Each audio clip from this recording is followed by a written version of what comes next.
to make this loom here, I used some leftover floor mat, and this one is 3 thicknesses. This is only 2. The one I'm making today is going to only be 2.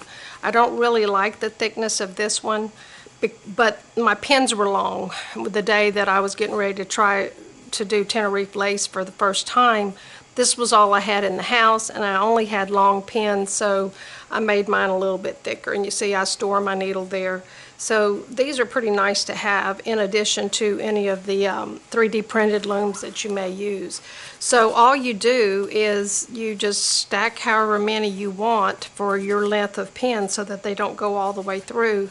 And then you just wrap it up like a little gift. You find some fabric that the best color would be a light blue or a soft green, because it's easier on the eyes when you're working for long periods of time. So you just trim this and gift wrap it and then pin the fabric in place. And that way you can take it off and wash it if you need to.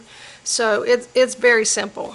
You can use foam, like this really dense foam that you can't poke your fingernail into it. It recovers very well, and it's strong. And this is actually some insulation for boats, and I got it from a boating supply because I was making a bobbin lace pillow and I wanted something that would last a long time.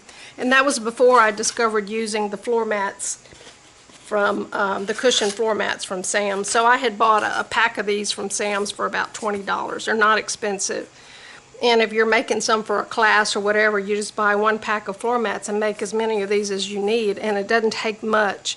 But I was using them for quilt blocks, to organize my quilt blocks.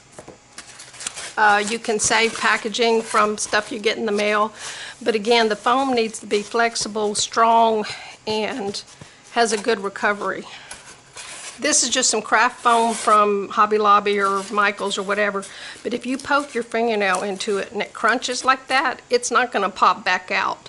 So you'd have to really reinforce this with felt or something to hold the pins, because you're going to be putting a lot of pressure on these pins when you're wrapping your thread on there, and if those pins move in there, it could crack the foam and then your pins won't stay where you want them to. So I don't recommend this foam at all. So if you don't want to sew a pillow and stuff it with walnut shells and all that kind of stuff, this is the easiest route to go. And I didn't want to sew a pin cushion, so anyway, this is what I recommend doing.